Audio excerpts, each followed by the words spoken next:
இந்த மாதம் கர்த்தர் ஒரு அருமையான வார்த்தையை கடந்த நாளிலே தந்து பேசினார். அதை தான் நாம் கேட்க போகிறோம். 2 நாளாகமம் புஸ்தகம் அதனுடைய 25வது அதிகாரம். 2 நாளாகமம் 25வது அதிகாரத்தின் 9வது வசனத்தை வாசிக்கிறேன். கவனியுங்கள். 2 நாளாகமம் 25:9. அதற்கு அமத்சியா, அப்படியானால் நான் இஸ்ரவேலின் சேனைக்கு கொடுத்த 100 தாலந்திற்காக செய்ய வேண்டியது என்ன என்று தேவனுடைய மனுஷனை கேட்டான். அதற்கு தேவனுடைய மனுஷன், அதை பார்க்கிலும் அதிகமாய் கர்த்தர் உமக்கு கொடுக்க கூடும் என்றார். கைகளை உயர்த்தி ஹல்லேலூயா. இந்த மாதம் கர்த்தர் தந்த வார்த்தை இந்த 9வது வசனத்தின் பிற்பகுதி, அதை பார்க்கிலும் அதிகமாய் கர்த்தர் உமக்கு கொடுக்க கூடும். ஆமென். கர்த்தருடைய பரிசுத்த நாமத்திற்கு மகிமை உண்டாவதாக. 100 தாலந்து வெள்ளி நஷ்டமாகிறதே என்று கவலைப்படும் போது அந்த அமத்சியாவுக்கு சொல்லப்பட்ட கர்த்தருடைய வார்த்தை. ஆமென். கடந்த வாரத்தில் வேறொரு வார்த்தையை தான் ஆண்டவர் தியானிக்க வைத்து கொண்டிருந்தார். நான் நினைத்தேன் அந்த வார்த்தை தான் இந்த மாதம் வாக்குத்தத்தமாக இருக்கும் என்று. ஆனால் திங்கட்கிழமை காலையில் பரிசுத்த ஆவியானவர் இந்த வார்த்தையை கொண்டு இடைபட ஆரம்பித்தார். நம் ஆண்டவர் சமயத்துக்கு ஏற்ற வார்த்தையை தருகிறவர். ஆமென்.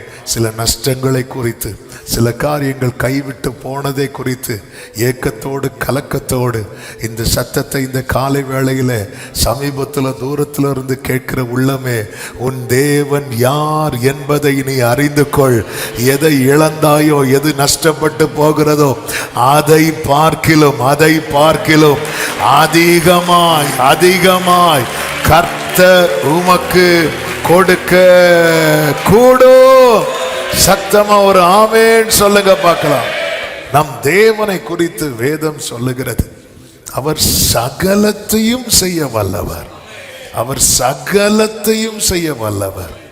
சகலத்தையும். யோபு 42:2 அது யாரை வச்சு தான் சொல்றார் அப்படின்னா, யோபு வச்சே சொல்றார். தேவனை குறித்து நிறைய காரியங்கள் யோபுவின் புஸ்தகத்தில் யோபுவின் நண்பர்களை வைத்து சொல்ல வைத்திருப்பார். ஆனா இப்படி ஒரு காரியத்தை கர்த்தர் யார் வாயாலே சொல்ல வைத்தார் தெரியுமா? எல்லாமே இழந்து எல்லாமே நஷ்டமானவனை வச்சு சொல்ல வைத்தார்.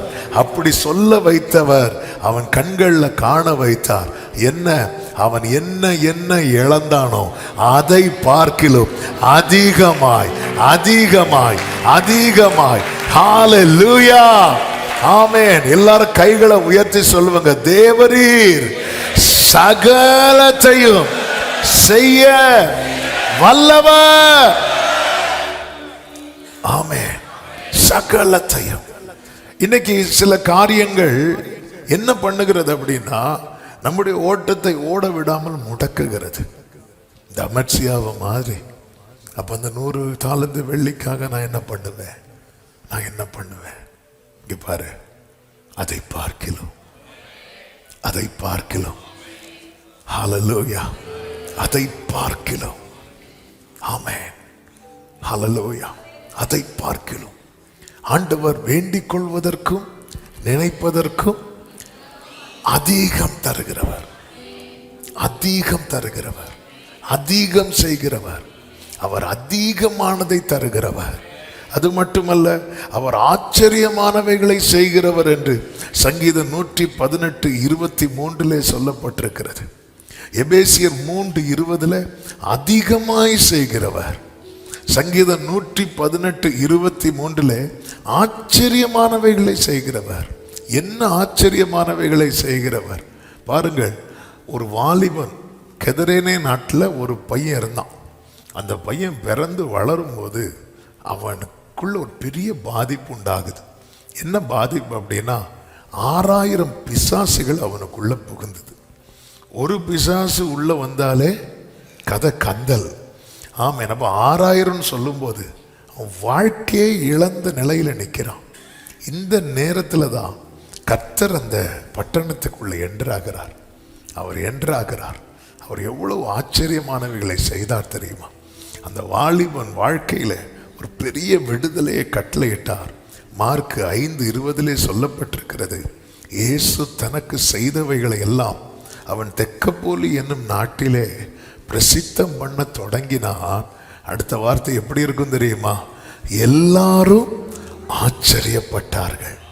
ஆமென். சீஷர்கள் வந்து சொல்லியிருந்தா இந்த அளவுக்கு ஆச்சரியப்பட்டிருக்க மாட்டாங்க.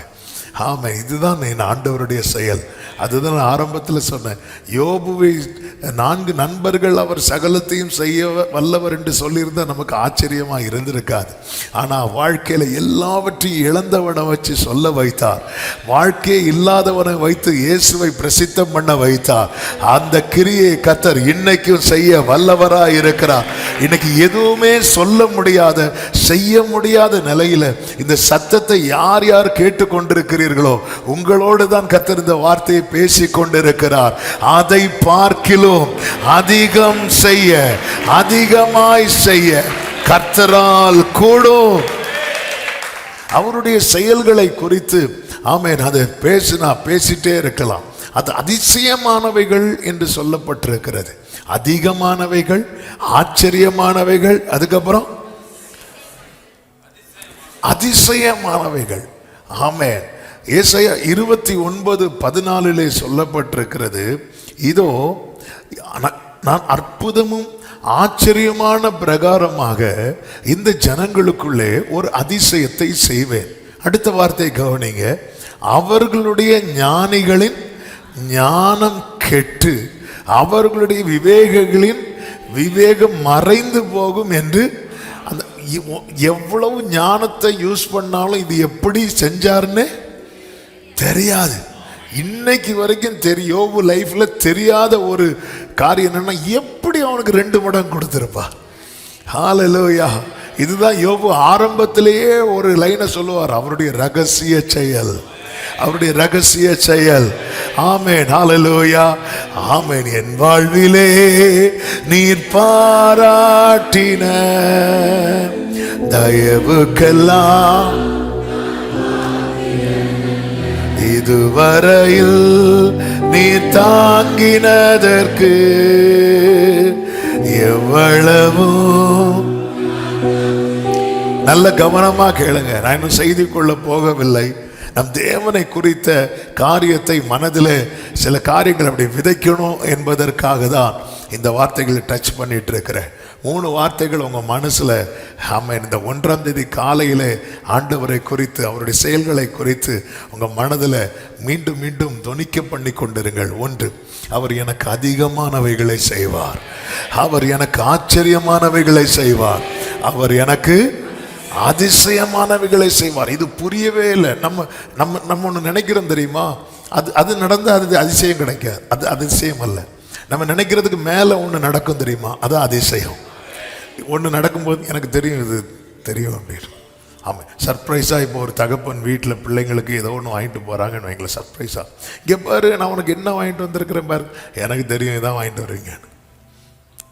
ஆமாம், இப்போ பிள்ளைங்களுக்கு பர்த்டே வரும்போது ஆமாம், இப்போ ஒரு இது பிள்ளைங்க கிஃப்ட் ரேப் பண்ணி, எதுக்கு கிஃப்ட் ரேப் பண்ணி கொடுக்குறோம், உள்ளே என்ன இருக்குன்னு பிள்ளை பிரித்து பார்த்தா தான் இதுவா அப்படிங்கிறதுக்காக கொடுக்கும்.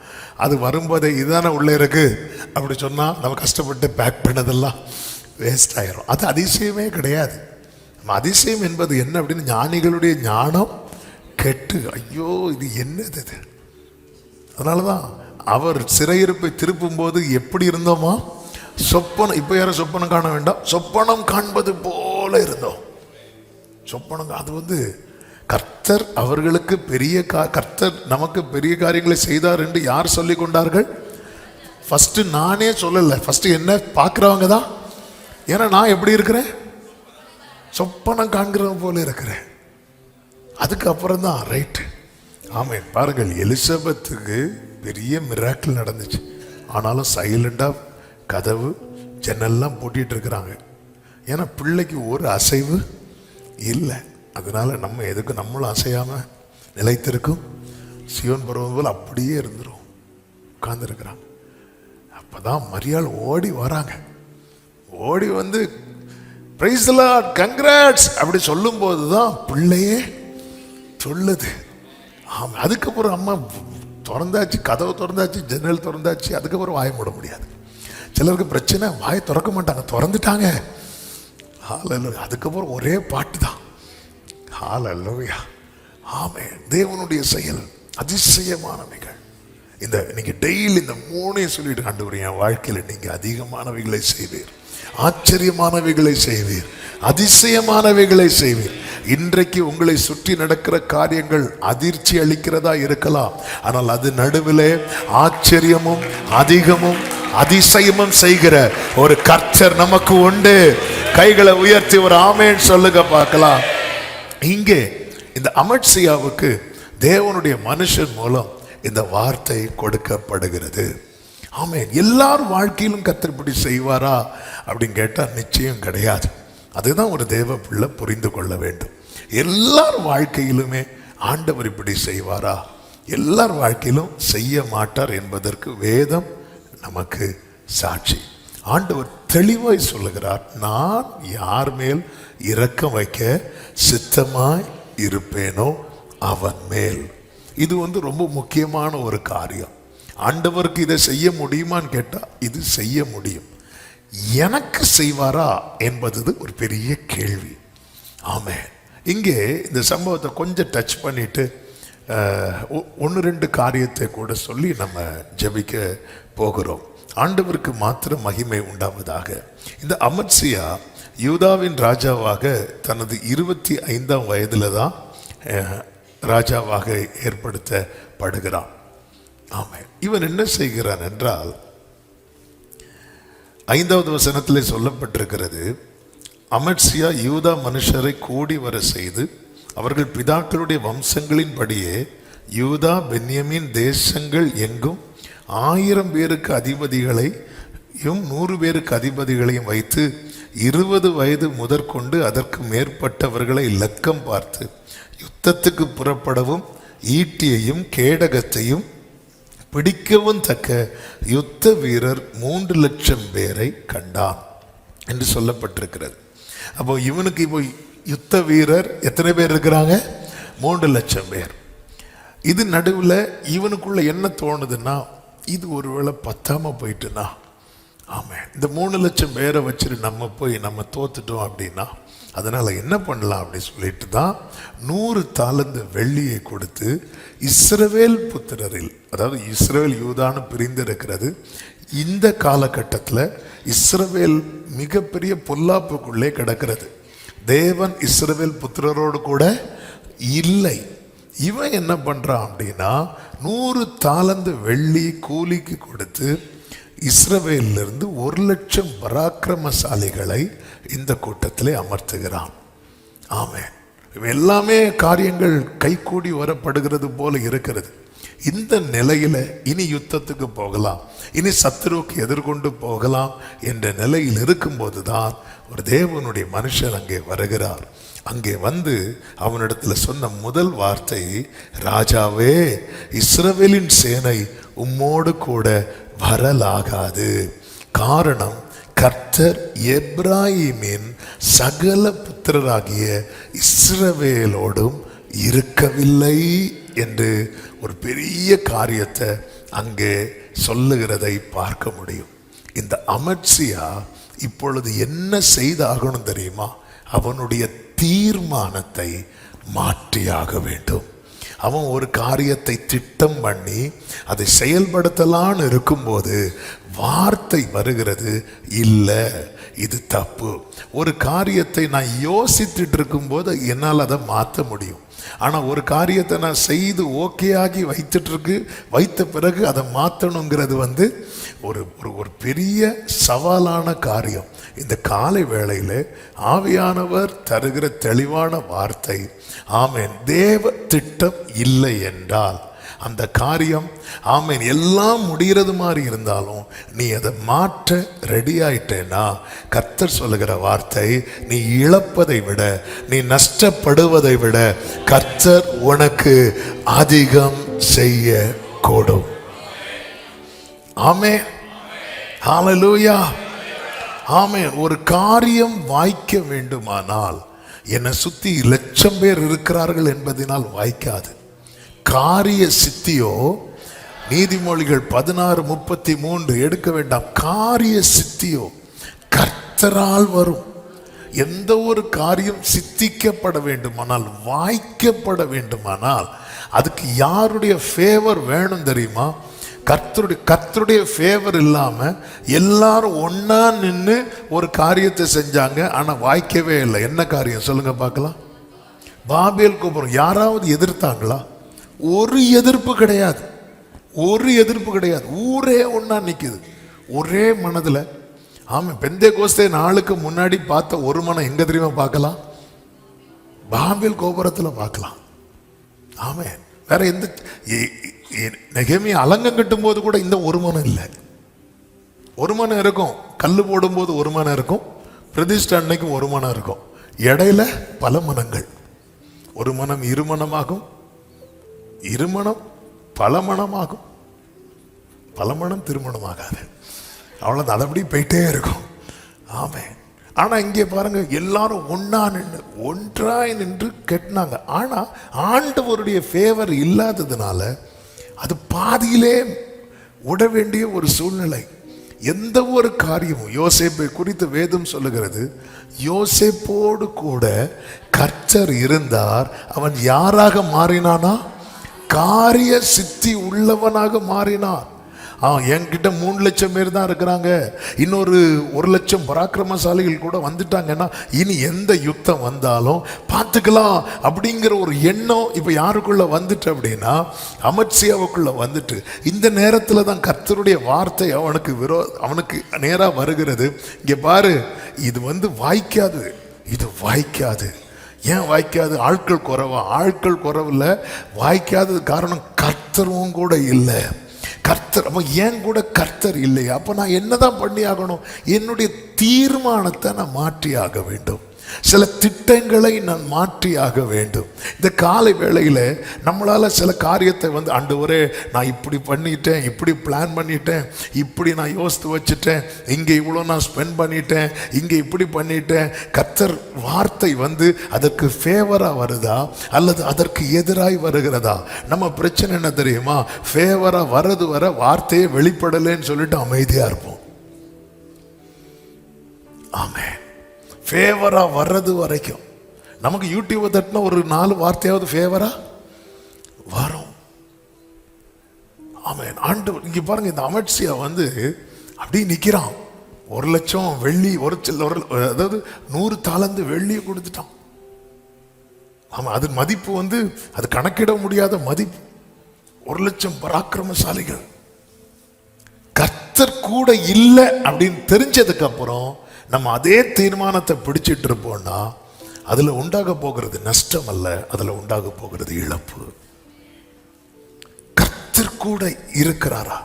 மோசே ஒரு வேர்டு சொல்லுவார் தெரியுமா? நீர் எங்களோடு கூட வராமல் இருந்தால் எங்களை இவ்விடத்திலிருந்து கொண்டு போகாதிரும்.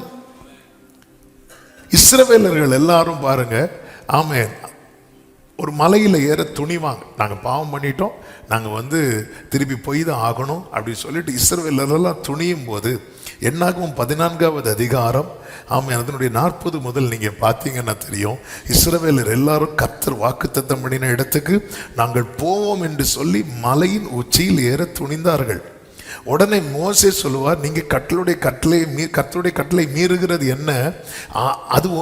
அது உங்களுக்கு வாய்க்காது. ஏன் வாய்க்காது? 42 கர்த்தர் உங்கள் நடுவில் ஈரார். இந்த இஸ்ரவேலர்கள் ரட்சிக்கப்பட்டவங்க, ஞானஸ்நானம் எடுத்தவங்க, கண்மலையின் தண்ணீரை குடித்தவங்க, மேகத்துக்கு கீழே இருந்தவங்க, மன்னாவை சாப்பிட்டவங்க. ஆமா, இவங்க தகுதியை இப்படி அடிக்கிட்டே போகலாம். என்னதான் நம்ம கிட்ட தகுதி இருந்தாலும் கர்த்தர் கூட இருந்தா மட்டும்தான் அந்த காரியம் வாய்க்கும். கர்த்தர் கூட இல்லைன்னா உங்களை சுத்தி எத்தனை பேர் இருந்தாலும் சரி, அந்த காரியம் என்ன செய்யாது, வாய்க்காது. இதை ஒரு தேவ பிள்ளை புரிந்து கொள்ள வேண்டும். இல்லை நான் இப்படி பண்ணிட்டேன் அதனால இதை செஞ்சுதான் செய்வோம், ஆனா வாய்க்கணுமே. ஒரு காரியம் வாய்க்கணும்னா கர்த்தர் வீட்டை கட்டாராகில் அதை கட்டுகிறவர்களின் பிரயாசம் விருதா. ஆமென். இங்க பாருங்க, இந்த அமர்சியா இப்போ இது தீர்மானத்தை, திட்டத்தை மாற்றி அமைக்க வேண்டிய ஒரு நிர்பந்தமான நிலைக்குள்ளே வருகிறான். ஆமென். இங்கே சொல்லப்படுகிறது 8வது வசனம் 2 நாளாகும் 25:8, போக மனதானால் நீர் போம், காரியத்தை நடத்தும். ஆனா ஃபர்ஸ்டே சொல்லியாச்சு, காரியம் என்ன செய்யாது, வாய்க்காது. உனக்கு அதையும் தாண்டி போகணும்னா நீ போ, காரியத்தை நடத்தும், யுத்தத்துக்கு திடன் கொண்டு நெல்லும், தேவன் உம்மை சத்துருவுக்கு முன்பாக விழப்பண்ணுவார். சொல்லிட்டு அடுத்த வார்த்தையை பாருங்கள், ஒத்தாசை செய்யவும் விழப்பண்ணவும் தேவனாலே கூடும் அப்படிங்கிறார். என்ன அதுன்னு அர்த்தம்? தேவன் உனக்கு ஒத்தாசை பண்ணணும்னு நினைச்சிட்டாருன்னா உன்கிட்ட இருக்கிற கொஞ்சமே போதும். ஹல்லேலூயா. நான் சொல்றது எத்தனை பேருக்கு புரிகிறதுன்னு தெரியல. தேவன் உங்களுக்கு ஒத்தாசை பண்ணணும்னு நினைச்சிட்டாருன்னா, தாவீதே உன் கையில இருக்கிற கவனே போதும், உன் கையில இருக்கிற கல்லே போதும். ஹல்லேலூயா. ஆமென். இன்னைக்கு என்ன பிரச்சனை? என்கிட்ட கவன் இருக்கு, கோலியாத்து கையில பட்டயம் இருக்கு. தேவன் உனக்கு ஒத்தாசை பண்ணணும்னு நினைச்சிட்டாருன்னா, ஹல்லேலூயா, ஒத்தாசை அனுப்பும் பர்வதமே, ஒத்தாசை அனுப்பும் பர்வதமே, கண்ணோக்கி பாரும் தேவா, இயேசு தேவா, கண்ணோக்கி பார். ஆண்டவர் ஒத்தாசை பண்ண நினைச்சிட்டார்னா மோசே இந்த திக்குவாயே போதும். ஹல்லேலூயா, ஹல்லேலூயா. ஆண்டவர் ஒத்தாசை பண்ணணும்னு நினைச்சிட்டார். அதனாலதான் சங்கீதக்காரன், அதாவது யுத்தத்துக்கு போகும்போது ஒவ்வொரு காரியத்துக்குன்னு பாடுகிற சங்கீதங்கள் உண்டு. அதுல தான் யுத்தத்துக்கு போகும்போது பாடுகிற சங்கீதம் தான் 20. அதுல என்ன பாடுவாங்கன்னா, சிலர் ரதங்களை குறித்தும் சிலர் குதிரைகளை குறித்தும் மேன்மை பாராட்டுவார்கள். ஏன்னா எங்க கிட்ட என்ன கிடையாது, ரதம் கிடையாது, குதிரை கிடையாது. நாங்க எதை குறித்து மேன்மை பாராட்டுவோம் தெரியுமா? எங்கள் தேவனாகிய கர்த்தருடைய, அதனுடைய ரிசல்ட் என்ன தெரியுமா? ரதத்திலையும் குதிரையிலையும் வந்தவங்க முறிந்து விழுந்தாங்க. ஹல்லேலூயா. ஒண்ணு இல்லாத கொஞ்சமுடைய நாங்கள் நிமிர்ந்து நிற்கிறோம். நல்ல கரங்களை தட்டி ஆமென் சொல்லுங்க பார்க்கலாம். இந்த வார்த்தை வருகிறது. சில வார்த்தை அனுகூலமா இல்லைன்னா கர்த்தர் அனுகூலமா இல்லைன்னு அர்த்தம். கர்த்தர் அனுகூலமா இல்லைன்னு தெரிஞ்சிட்டுன்னு வைங்களேன், நம்ம நம்முடைய திட்டத்தை, நம்முடைய தீர்மானத்தை மாற்றுகிறதுல நம்ம தயங்கக்கூடாது. அந்த நேரத்தில் நம்ம எதை பெருசா எடுக்கக்கூடாது தெரியுமா?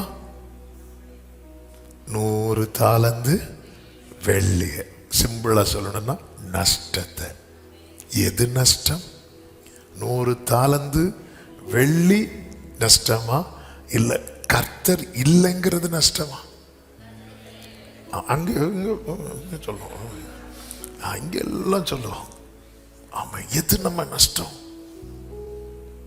ஆமா, 100 தாலந்து வெள்ளி இருந்து கர்த்தர் இல்லைன்னு வைங்கள, அதோட போச்சு. ஆனா கர்த்தர் இருந்து 100 தாலந்து வெள்ளி நஷ்டமாச்சுன்னா அதை விட அதிகமாய்,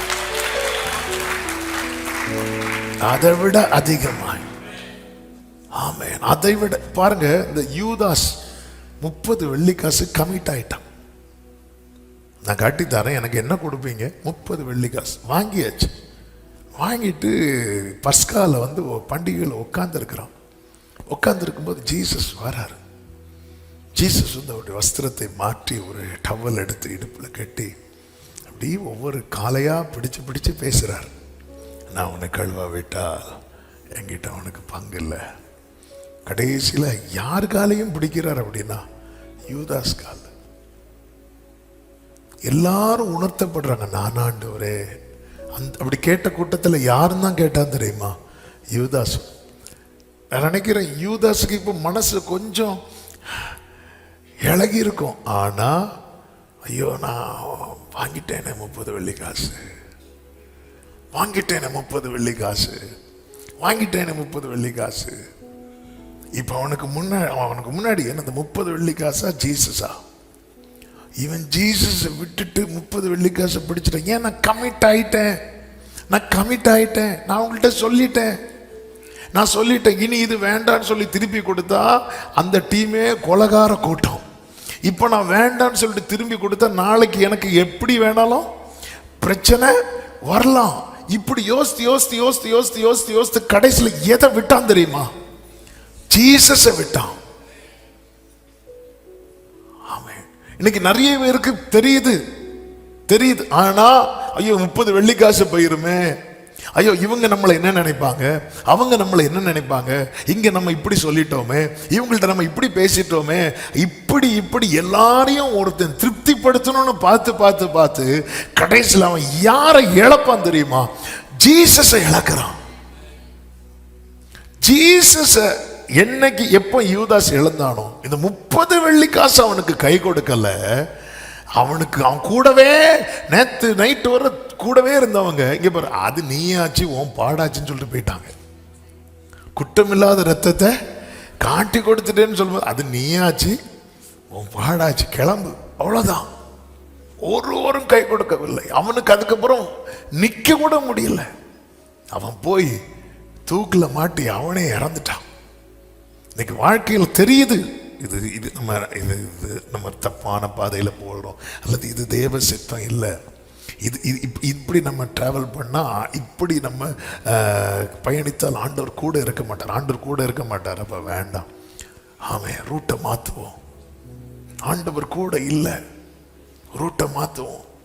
அவன் ரூட்டை மாற்றினா சில நஷ்டங்கள் வரலாம். ஹல்லேலூயா.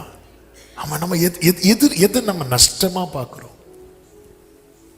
எதை நஷ்டமாய் பார்க்கிறோம், எதை லாபமாய் பார்க்கிறோம்? ஆமாம், 100 தாலந்து வெள்ளியையா, பிரசனத்தையா? ஆமே, அவட்சியா பார்க்கறான். அவன் கேட்கிறான், எல்லாம் ரைட்டு, ஓகே, ஆனா நான் 1,00,000 பேரை கூட இருத்திட்டேனே. அப்பதான் இங்க பாரு, அதை பார்க்கலாம்.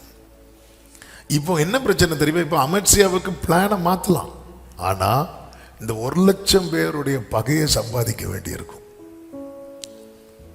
நீ பாருங்க 10வது வசனத்தை பாருங்க. அப்பொழுது அமர்சியா எப்ராயிமியரில் தன்னிடத்திற்கு வந்த சேனையை தங்கள் வீட்டிற்கு போய்விட பிரித்து விட்டான். அப்ப அவன் தீர்மானத்தை எடுக்கிறான், வார்த்தையின்படி தீர்மானத்தை எடுக்கிறான். அதனால் அவர்களுக்கு யூதாவின் மேல் என்ன உண்டாயிற்று? மிகுந்த கோபம் உண்டு உக்கிரமான எரிச்சலோட தங்களிடத்திற்கு திரும்பி போனார்கள் என்று சொல்லப்பட்டிருக்கிறது. உண்டாகும். வார்த்தையின்படி ஒருத்தன் தன் காரியத்தை மாற்றுகிறான் என்றால் சில எதிர்ப்புகள், சில கோபமூர்க்கங்கள் உண்டாகும். யூதாசே, நீ இல்லை நான் காட்டி கொடுக்க மாட்டேன்னு சொல்லிட்டு ஃபர்ஸ்டே இந்த 30 வெள்ளி காசை எரிஞ்சிருந்தேன்னா ஒருவேளை உடனே அவரோடு கூட சேர்ந்து என்ன பண்ணியிருக்கலாம்? அரைஞ்சிருக்கலாம், ஏதோ பண்ணி. சில எதிர்ப்புகள் உண்டாகும். நம்ம அந்தந்த சின்ன காரியங்கள் நடந்துடக்கூடாது என்பதுக்காக கொஞ்சம் அப்படி விட்டு கொடுத்து அட்ஜஸ்ட் பண்ணி பெரிய இழப்பு. ஒரு தேவ பிள்ளைக்கு உண்டாகிற மிகப்பெரிய இழப்பு என்ன தெரியுமா? பிரசனம் இல்லாத நிலை. ஒரு மீனுக்கு உண்டாகிற மிகப்பெரிய இழப்பு அது தண்ணீரில் இருந்து தரையில் தூக்கி போடுவது. அதுபோல ஆண்டவர் கூட இல்லைன்னா, அமட்சியாவே, நீ ராஜாவாக பதவியேற்கும் போது 25 வயசு கர்த்தர் உன் கூட இருந்து உன் ராஜ்ய பாரத்தை ஸ்திரப்படுத்தினதுனால இன்னைக்கு உன்னால என்ன செய்யற முடிகிற அளவுக்கு நீ வளர்ந்திருக்கிற தெரியுமா? 100 தாலந்து வெள்ளி கொடுத்து 1,00,000 பேரை உன்கிட்ட சேர்க்கிற அளவுக்கு நீ வளர்ந்திருக்கிற. இந்த உயர்வு கொடுத்தது யாரு? நீ 100 தாலந்து வெள்ளி போச்சின்னு சொல்றியே, அது எங்கிருந்து வந்துச்சு? யார் உனக்கு கொடுத்தது? கர்த்தர் தானே. அதை பார்க்கிலும் அதிகமாய் ஆமென். சில காரியங்கள் நம்ம போச்சு எது போச்சுன்னு சொல்லிட்டு இருக்கிறோம். அதனால என்ன பண்றோம்? சிலர் பாருங்க, கர்த்தருக்கு மகிமை, சில காரியங்கள் தங்களுக்கு கைவிட்டு போய்விடக் கூடாது என்பதற்காக அவன் மாம்சிகமான முடிவெடுத்து மாம்சிக ஆலோசனை பண்ணி தேவன் யாரோடு இல்லையோ எப்படி அவர்களை அமர்ச்சியா சேர்த்து கொண்டானோ அப்படிப்பட்டவர்களோடு ஐக்கியம் வைத்து கர்த்தர் கூட நம்ம செய்கிற ஆலோசனையில் கர்த்தர் கூட இருக்கிறாரா? நம்ம எடுக்கிற சிலரோடு சில காரியத்தை சேர்ந்து செய்வோம் தெரியுமா? அதுல கர்த்தர் கூட இருக்கிறாரா? இல்லையா? இல்லைன்னா விட்டா இது எனக்கு நஷ்டமாயிருமே, விட்டா இது எனக்கு கை கூடாமல் போயிருமே, போட்டோம். இன்னைக்கு கர்த்தர் அதான் சொல்றார். அப்படி போட்டு நீ போச்சுன்னா உன் லைஃபே போச்சுன்னு நினைக்கிறியா? இல்லை, அதை பார்க்கலாம். ஹல்லேலூயா. அதை பார்க்கலாம் அதிகம் கர்த்தர் உமக்கு கொடுக்க கூடும். அதை பார்க்கலாம். இந்த காலை வேளையில ஆண்டவரால அதிகம் கொடுக்க கூடும், எல்லாவற்றையும் கொடுக்க கூடும். ஆமென். எத்தனை பேர் நம்புறீங்க? கைகளை உயர்த்தி ஒரு ஆமேன்னு சொல்லுங்க பார்க்கலாம். ஆமென். ஆண்டவர்கிட்ட ஒண்ணுதான் கேட்கணும். ஆண்டவரே, என் வாழ்க்கையில நான் எடுத்த தீர்மானங்களில் மாற்றி அமைக்க வேண்டியது இருக்கிறதா? ஆண்டவரே, என் வாழ்க்கையில ஆண்டவரே சில காரியங்கள் நஷ்டப்பட்டு விடக்கூடாது என்பதற்காக நான் தவறான காரியத்தை பிடிச்சிட்டு இருக்கிறேன். ஆண்டவரே, என் வாழ்க்கையில அப்படி ஒரு சுத்திகரிப்பை எனக்கு கொடுங்க ஆண்டவரே. சில காரியம் நம்ம இது நம்ம பெயரக்கூடாது. சில பார்த்துருக்கீங்களா? இப்போ ஒரு சின்ன எக்ஸாம்பிள் சொல்கிறேன். சிலருக்கு வந்து ஒரு 50,000 ரூபாய் இன்னொருத்தன் கையில் இருக்குன்னு வைங்களேன். கையில் இருக்கும், கேட்டு பார்ப்பாங்க, கிடைக்காமலே போகும். சோர்ந்து போய் ஒரு கட்டம் வரும்போது என்ன ஆகும் அப்படின்னா மாம்சீகமாக முடிவெடுக்க ஆரம்பிப்பாங்க. இது பொதுவாக காமனாக யாரையாவது வச்சு சொல்ல வைப்பாங்க, அல்லது சிலர் மிரட்டுவாங்க. இப்படி போய் சொல்லிட்டு அது கேஸ் ஆகும். கேஸ் ஆகி 50,000 ரூபா வாங்குறதுக்கு 5 லட்சம் ரூபா செலவு பண்ண வேண்டியிருக்கும். செலவு பண்ணி கடைசியில் எனக்கு மறக்கவே முடியாது. நான் 10th படிக்கும்போது இப்போ வந்து கிளாஸில் வந்து ஒரு என் கூட படித்த ஒரு பையன்கிட்ட செராக்ஸ் எடுத்துகிட்டு வர சொன்னார். அவன் செராக்ஸ் எடுத்துகிட்டு வந்து எல்லாருக்கும் ஒவ்வொரு பேப்பர் 1 ரூபா வாங்கிட்டு இருக்கிறான். நான் வந்து அன்றைக்கி அந்த 1 ரூபா கொண்டு போகல. சரி, நாளைக்கு தரேன் அப்படின்னு சொல்லிட்டு வந்துட்டேன். வந்ததுக்கப்புறம் ஈவினிங் வந்து என் அப்போ வீட்டில் லேண்ட்லைனுக்கு ஃபோன் பண்ணுறான். ஃபோன் பண்ணி நாளைக்கு இந்த 1 ரூபா கொண்டு வந்துடு. அப்போ லேண்ட்லைனுக்கு ஒரு ஃபோன் பண்ணணுன்னா 1,000 ரூபா. அப்போ நான் வந்துட்டு, டேய், நீ 1 ரூபாய்க்கு 1,000 ரூபா செலவு பண்ணி என்கிட்ட கேட்குற பார்த்தியா? எனக்கு இப்போ திடீர்னு ஞாபகம் வந்து, நம்ம வந்து சில காரியங்களை அதை விட மனசு இல்லாமல் பிடிச்சு வாழ்க்கையை திரும்பி பார்த்தா நிறைய இழந்திருப்போம். நம்முடைய சுகத்தை இழந்திருப்போம், நம்முடைய பலத்தை இழந்திருப்போம், நம்முடைய திராணி இழந்திருப்போம். அந்த ஒரு காரியத்தை வச்சுட்டு நம்முடைய எவ்வளோ நாட்களை இழந்திருக்கிறோம். கொஞ்சம் யோசித்து பார்த்தா, ஆமாம், ஆண்டவர் இன்னைக்கு இங்கே வர உன் நியாயம் எடுபட்டது போல இருக்குன்னு நீ கவலைப்படாத. நான் ஒருத்தர் இருக்கிறேன்ல. நீ நம்ம ஒரு கட்டம் தாண்டினா நம்ம மாம்சீகமான முடிவுக்குள்ளே போயிடுறோம்ல. நான் எல்லாரும் உட்படுத்தி சொல்கிறேன். ஆமென். ஹல்லேலூயா. ஒரு மாம்சீகமான முடிவுக்குள்ளே போகும்போது நம்ம சிலரை காண்டாக்ட் பண்ண வேண்டி இருக்கிறது. இதெல்லாம் வந்து தேவன் கூட இருப்பாரா? தேவன் கூட இல்லைன்னா அந்த காரியம் வாய்க்காது.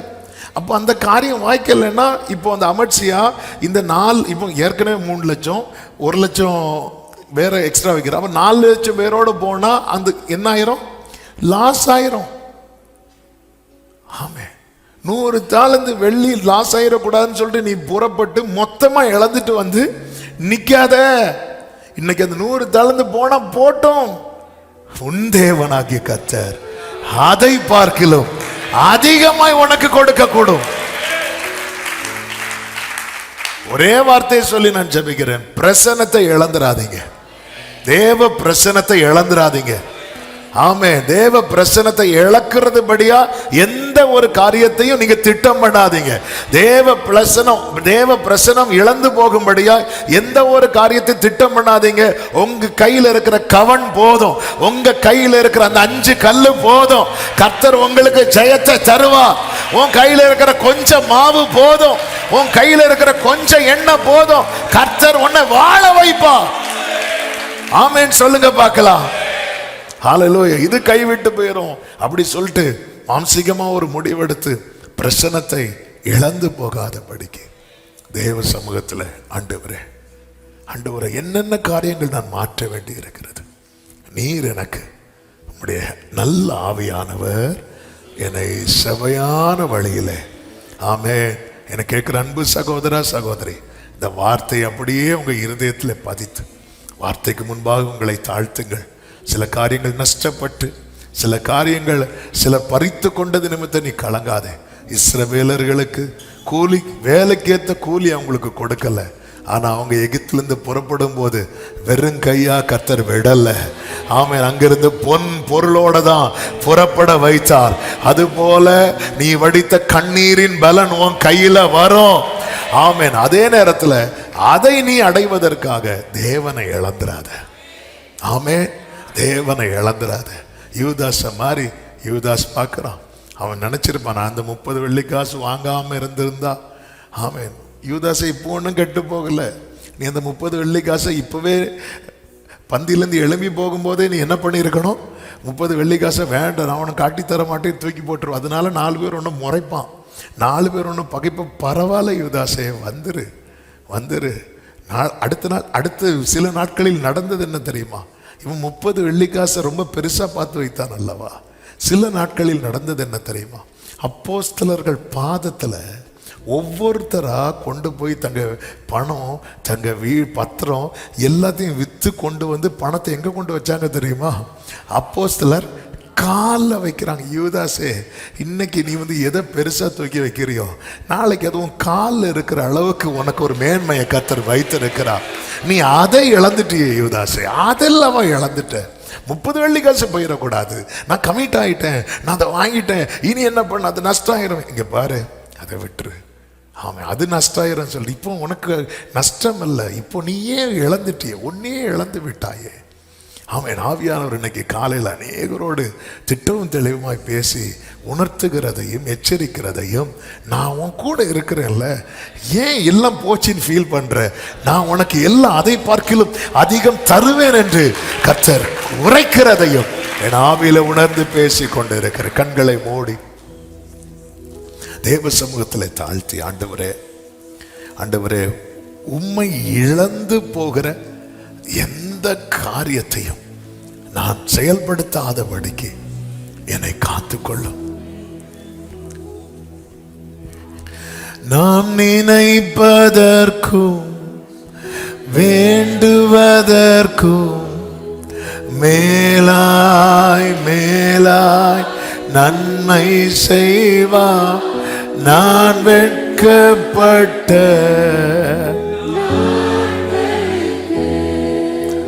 ஈடாய் நன்மை செய்வார். பரிபூர்ண ஜீவன் பராக்கிரமமே, ஜோதிகளின் பிதாவே, ஓ ஆமென். பரிபூர்ண ஜீவன்.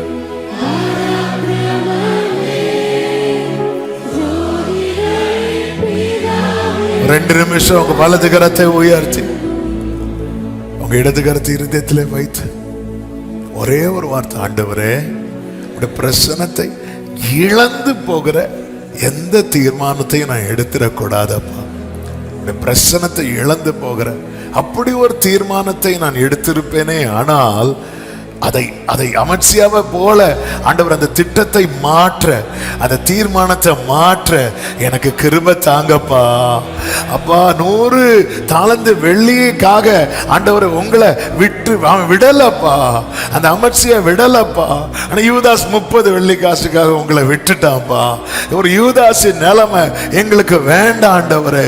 ஐயோ இது நஷ்டமாயிருமே, இப்படி பேசிட்டேன், அவங்க என்ன பகைச்சிருவாங்களே, இவங்க இப்படி நான் பார்த்து உங்களை இழந்தது போதும்பா, உங்களை இழந்தது போதும்பா.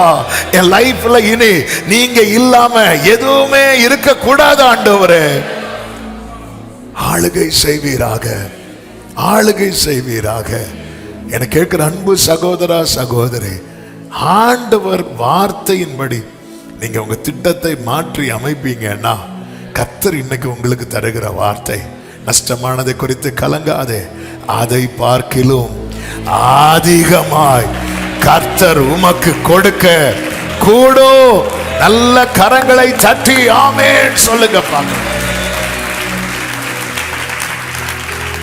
பரிசுத்த பிதாவே, நல்ல தகப்பனே, நன்றி நிறைந்த இருதயத்தோடு துதிக்கிறோம். இந்த காலை வேளைக்காய் ஸ்தோத்திரம். எங்களோடு பேசினீர், பலப்படுத்தினீர், உணர்த்தினீர், எச்சரித்தீர், கற்றுத்தந்தீர். ஆண்டவரே, நீர் அதிகமானவைகளை செய்பவர், ஆச்சரியமானவைகளை செய்பவர், அதிசயமானவைகளை செய்பவர். ஆண்டவரே அப்பா, நாங்கள் போடுகிற திட்டங்கள், எடுக்கிற தீர்மானங்கள், ஆண்டவரே உம்முடைய பிரசனம், உங்க சமூகம் எங்களோடு வருவதற்கு தடையா இருக்குமானால் அதை மாற்ற எங்களுக்கு கிருபை தாரும். எங்களை அப்படி நடத்தும். நீர் எப்போதும் எங்களோடு. அன்று காலை சொன்னானே, அவர்களை காத்த நிழல் அவர்களை விட்டு போயிட்டு, ஆனால் கர்த்தர் நம்மோடு இருக்கிறார்.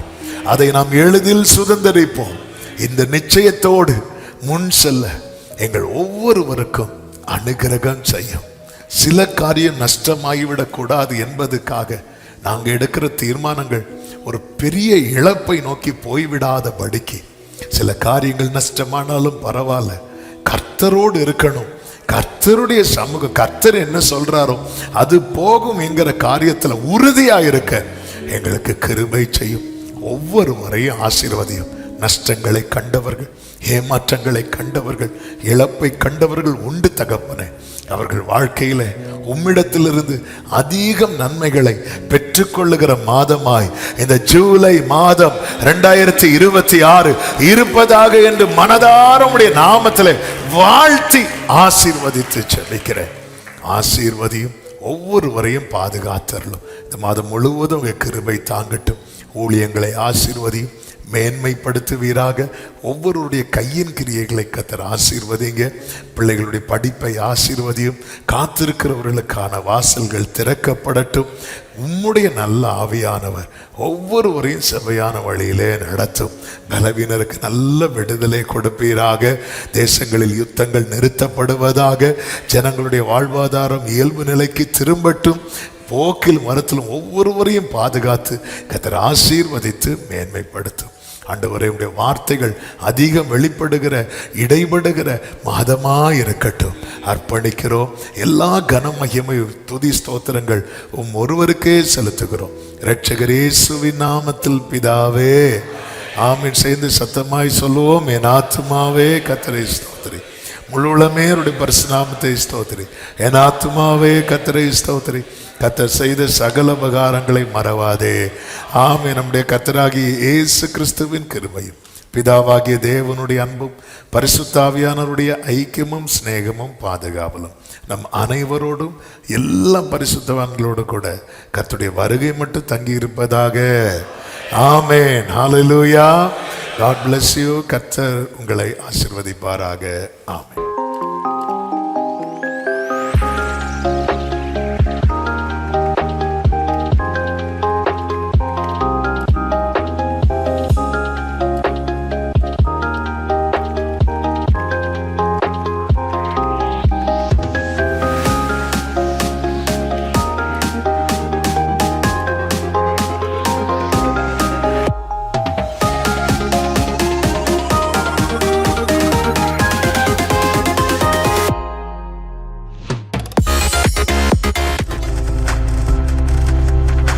பார்த்து கொண்டிருப்பது உங்கள் ஜாய் டிவி. உங்கள் துக்கம் சந்தோஷமாய் மாறும்.